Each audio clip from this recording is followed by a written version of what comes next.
Welcome to super fast English academy दोस्तों। उम्मीद करता हूं कि आप सबकी तैयारी अब तक हो चुकी होगी। जिनका भी एग्ज़ाम 4 तारीख को स्टार्ट हो रहा है, 4, 5, 6, 7, 8, तो मेरे को पता है कि 8 तारीख तक है, जितना मुझे इन्फॉर्म किया गया है कि आपका 4 से लेकर के 8 तारीख तक आपका एग्ज़ाम चलेगा और अब तक आपकी तैयारी बिल्कुल हो चुकी होगी। तो यार मतलब बहुत अच्छा लग रहा है आपसे बात करते हुए। और ये सब मैं आपको बस यही बोलूँगा कि जिन विद्यार्थियों का पेपर 4 नवंबर को हो रहा है या फिर इसके बाद हो रहा है, तो देखो सबसे पहले कूल कूल रहना है अब आपको। मतलब ये हुआ कि अब आपको ज़्यादा ज़्यादा हबड़-तबड़ ज़्यादा कुछ नहीं करना है। जो आप कर चुके हैं वो कर चुके हैं, ठीक है? अब आप ज़्यादा सोचेंगे, ज़्यादा विचार-विमर्श करेंगे, ज़्यादा अपने आप को परेशान करेंगे, तो वो परेशान करना इस समय सही बात नहीं है। क्योंकि जो आपको करना था वो कर चुके हैं आप। अब तो आप सिर्फ़ एग्ज़ाम में जाइएगा और एग्ज़ाम को क्रैक करके आइएगा।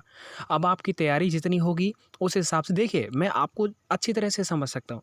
हर कोई स्टूडेंट है, अगर वो इस लाइन में आया है और वो अगर पढ़ने लग रहा है, तो उसका उद्देश्य ये होता है कि इस एग्ज़ाम को पास करे और वो नौकरी ले ले।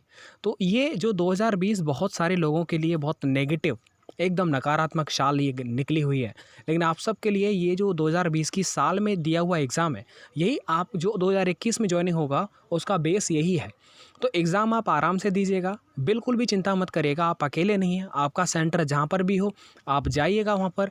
और अगर आपको ऐसा लगता है कि आप वहाँ पर अकेले अनकंफर्टेबल फ़ील कर रहे हैं, तो अगर आप अपने जो आपके साथी होंगे, उनसे भी अगर आप ये बोलेंगे कि हम Ram sir super fast English academy के स्टूडेंट हैं, तो वो आपकी ज़रूर मदद करेंगे। और वो खुद आपका, अगर आप कहीं फँस जाते हैं, तो ऐसे करके मैंने देखा हुआ है। जहाँ तक और दूसरी बात ये है कि आप सभी विद्यार्थी जो हैं वो बहुत एजुकेटेड हैं, पढ़े-लिखे हैं, काफ़ी सेंस आपके पास कॉमन सेंस है। तो ऐसे में आप ऐसी कोई भी गलती ना करें जिससे आपका ब्रेन थोड़ा-सा परेशान हो। तो परेशानी से भरा हुआ ऐसा कोई काम मत करिएगा, कूल रह करके।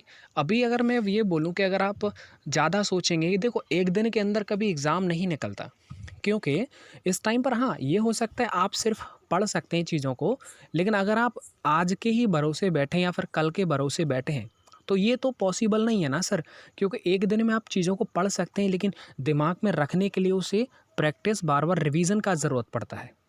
और दूसरी बात ये है कि 4 से 8 तारीख के बीच में जो भी पेपर्स चलेंगे, मैं पूरी कोशिश करूँगा कि वो सब आपको मैं प्रोवाइड कर सकूँ। हाँ, एक और बात मैं आप सबसे यही कहूँगा कि यार देखिए, आप और हमको पूरी साल हो गई। आप और हम 1 साल से एक-दूसरे के साथ हैं। इस चैनल पर आपने भी फ़ील किया होगा कि आपका और मेरा आत्मीयता का संबंध है। आपको भी किसी भाई ने बताया होगा, किसी एयरमैन ने बताया होगा। ऐसे ही तो आ नहीं गए और आ भी गए होंगे। तो आप ये निश्चिंत रहें कि जब आप एग्ज़ाम दे के आएँगे, तो आप ये कमेंट ज़रूर करेंगे कि सर, हमारा एग्ज़ाम बहुत अच्छा गया, इंग्लिश में पढ़ाया हुआ आपका आया। मैं इस बात को बिल्कुल भी नहीं कहता कि मेरा पढ़ाया हुआ आ गया। अरे! मैं कहता हूँ ऐसा कुछ नहीं होता है। पता है, हम बहुत सारी चीज़ें पढ़ लेते हैं और अब जो बच्चा भी एग्ज़ाम क्वालीफ़ाई करता है, जिसके भी जो भी नज़दीक होता है, तो वो मात्र एक चैनल से या फिर एक किताब से पढ़ कर के नहीं होता। उसके पास ज्ञान जो भंडार होता है, वो बहुत अलग-अलग सोर्सों से इकट्ठा किया हुआ होता है। तो ये श्रेय जो है वो आप सबके डेडिकेशन के लिए जाएगा। तो आप अपने एग्ज़ाम को एकदम मस्त, है ना, टेंशन फ्री होकर के दीजिएगा। और जब आप पेपर दे के आ जाएँ, तो कमेंट करना और आपका एग्ज़ाम जैसा भी रहा, एक्सपीरियंस कैसा रहा, क्योंकि आने वाले विद्यार्थियों का जो पेपर है, उन सब इसलिए मैं कहूँगा कि आप सभी मस्त होकर के पेपर देने जाना, ज़्यादा मत सोचना और पेपर बहुत अच्छा आएगा, ऐसा सोच के आप जाना, ठीक है? अच्छा रहेगा, क्योंकि गलत सोचने से कुछ भी रिज़ल्ट में परिवर्तन नहीं आने वाला है। तो इसलिए मैं कहूँगा कि जो आपने पढ़ा है वो आपका साथ देगा, पेपर बहुत अच्छा आएगा। जो भी पढ़ाया ना, उससे कभी बाहर नहीं जा सकता।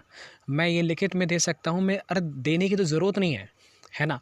मेरा होर्डिंग, मैं बस यही बोलूँगा, जब आप पेपर दे के आ जाएँ, तो ज़रूर अपना अपना अनुभव ज़रूर शेयर करना कि इंग्लिश में जो पढ़ा था, क्या वो आया था या फिर हम सिर्फ़ वैसे ही टाइम पास करते गए? ये ज़रूर अपना आप अनुभव जो है शेयर करिएगा। चलो, अगर आप कुछ कहना चाहते हैं तो कमेंट कर दीजिएगा, मैं पढ़ लूँगा, आप सबको रिप्लाई नहीं दूँगा। आप एक-दूसरे का देकर के संतुष्ट कर सकते हैं। किसी का एग्ज़ाम से रिलेटेड, एडमिट कार्ड से रिलेटेड अगर कोई इश्यू आ रहा है, तो निवेदन है, आप सभी विद्यार्थी जो नीचे आपका मेरा वेट करेंगे रिप्लाई का, आप दे दीजिएगा, क्योंकि इन सब के बारे में मुझसे ज़्यादा आप जानते हैं, है ना? मैं तो चलो इंग्लिश पढ़ाता हूँ, जो भी होता है, पढ़ा देता हूँ बच्चों को। बाकी बच्चे अपने आप एक-दूसरे को तैयार करते हैं। तो एक-दूसरे की हेल्प करें, सेंटर पर जाकर के कूल रहें, वैसे तो हर टाइम पर ही आपको कूल रहना ही अच्छा रहता है यार। बाकी है ना, ज़्यादा परेशान मत होइए, पेपर अच्छा जाएगा और जो भी कर रखा है वो सब मस्त। ठीक है, चलो, थैंक यू सो मच।